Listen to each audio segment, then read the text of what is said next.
So let's talk about what is solar and home electrification. Let's just break it down. Let's be super specific.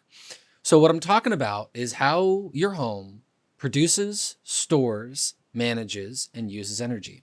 So what does that look like right now? Well, you produce energy by being connected to the grid. When the grid is down, maybe you have a gas generator, um, or maybe you have a small battery in your home. But that's how you produce energy. How you store energy, usually don't. Maybe there's that small battery in your home.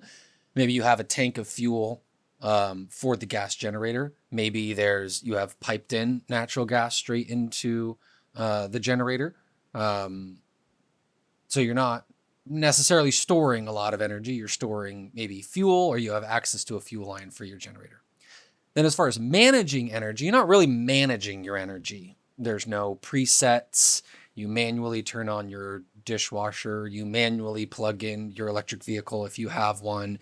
Maybe you have an automatic transfer switch so that when the grid goes down, your generator turns on, but that's probably manual as well. So you don't automatically or manage your anything. You definitely don't use smart controls in any way.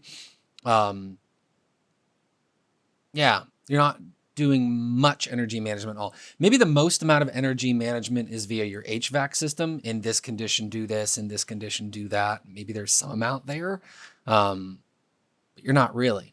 And then you're using energy, and you're just, once again, using it manually, using it as you need. You plug in your car, it charges the full amperage available to the charger until it's done, and then the charger turns off. So you produce, store, manage, and use energy in a very manual, rudimentary, centralized way. That's where you're at right now. So where we want to get you is to a place where you produce, store, manage, and use your own energy in your own system to your own benefit. So what does that look like? Well, on the produce side, you add solar panels. Well, now you're producing electricity on site.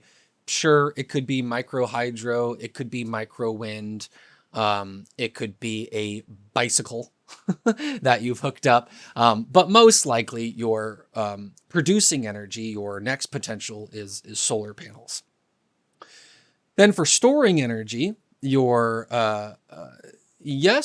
you have an electric vehicle, it has a battery in it, but you don't have bi-directional charging, so you can't take that battery power out and throw it at your home or the grid. You will in the future soon, but you're going to need a battery pack attached to the side of your home. It uses the same inverter or a parallel one as your solar one. So the solar and battery can all be lumped into one system, or Frankensteined onto two systems. There's different options there, depending on where you're at. But that battery is going to allow you to participate in utility programs. So one utility program is virtual power plant, which is just demand response. That's the thing to Google. And it's basically, hey, use your equipment at this time, but not that time.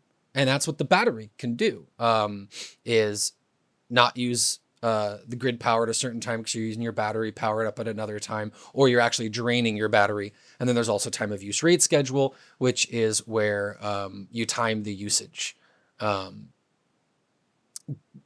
One thing to correct there, I guess, if I said it maybe a little bit unclear, but the demand response is the virtual power plant program, where they reach in and grab some power out of your battery as they need it.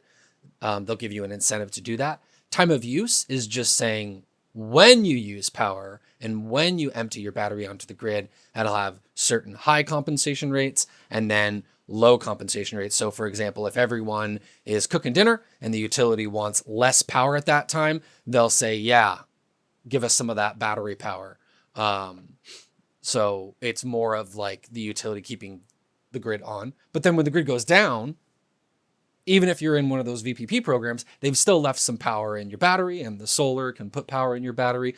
And so now you have a storage of power in your home. When the electric vehicle allows for bidirectional, we call that vehicle to home, V, like the letter V, to, TOO, X. Vehicle to what? Well, V to H. Now, I guess the people will even do like V, the number to H. That's vehicle to home. Then you would be able to have your electric vehicle, the battery in it, power your home when the grid is down. because the electric vehicle has a much larger battery than your average battery pack for your home. So the average battery pack for your home is about 10-ish kilowatt hours. And so your average vehicle has 60 to 100 kilowatt hours in it. So you can see you need like 6 to 10 of those home battery packs to equal the amount that is in a car. So obviously, I think it's good to have some amount of a battery pack attached to your home, attached to your solar. But I personally, well, if I needed it, I would, but I personally wouldn't choose to do 30, 40, 50, 60 kilowatt hours of battery packs on the side of my home. I would want that to be the car, but that's not quite there yet. So, but in the future, it will be, and then we'll all forget that it ever wasn't there. But in the future, buying a car will mean, one, you can cycle it with the utility and make money, and two, you have a ridiculous amount of energy when the grid goes down. So it's going to be cool. We're almost there. The whole world that is fossil fuels and utilities, they don't want you to know how amazing it is going to be when you connect your electric vehicle to your home. And then the utility pays you to use it. It's going to be cool. It's going to be cooler than you think. The implications of it are all self-empowerment, right? It's benefiting you. It's amazing. And in a way that you haven't had available to you in the past. It's very cool. And then use. So now when you have the solar and the batteries and the electric vehicle and the electric water heater and the electric HVAC system to heat your home like a heat pump, well, now you have the opportunity to track all of that. So you have the SPAN Smart Panel, you have the Savant Smart Controls. You just have this ability to say, oh, don't use that piece of equipment now. Oh, definitely charge up the car right now. Oh yeah, give the utility a couple kilowatt hours. You have this ability to manage virtually how you use energy to lower your overall costs. And always remember, in all of this world of the utility interacting with the homeowner to lower costs, the utility is saying, I have spiking prices in these moments. And I am paying you like a penny on the dollar to help me with that.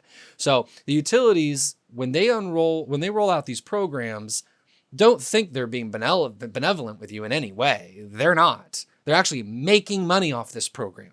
They're not doing this out of the kindness of their hearts. I think it's good, but they're not doing it out of the kindness of their hearts. They're saying these moments cost me a ton of money, and I'm compensating you little dollars to avoid those big dollar moments. So we're helping utilities with it. Let's be clear. All of this, solar electrification, not an enemy to the grid. It is actually the solution to the grid. So ignore all of that, look at the details, and understand how when you're electrifying your home, you're benefiting the grid.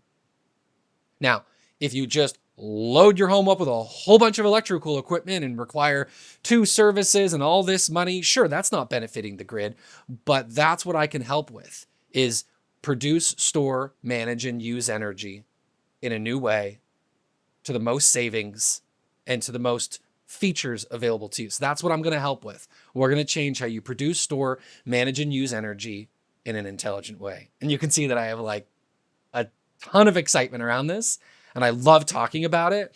And I love it when someone says, well, here's where I'm at. We talk it through. And I actually have a neighbor like this. And a couple years later, I'm over at their house, and it's like, they did all those things, and they're like, it was awesome. It was awesome. It was the best. It is exactly what their home needed, and they did it to the lowest price, and people are just really appreciative. And sales reps aren't going to do this for you. Don't ever think that a sales rep cares about you. When I was a sales rep, I earned money. I'm doing this for free. There's only one reason why I do this, and it's to benefit you. All right. Peace.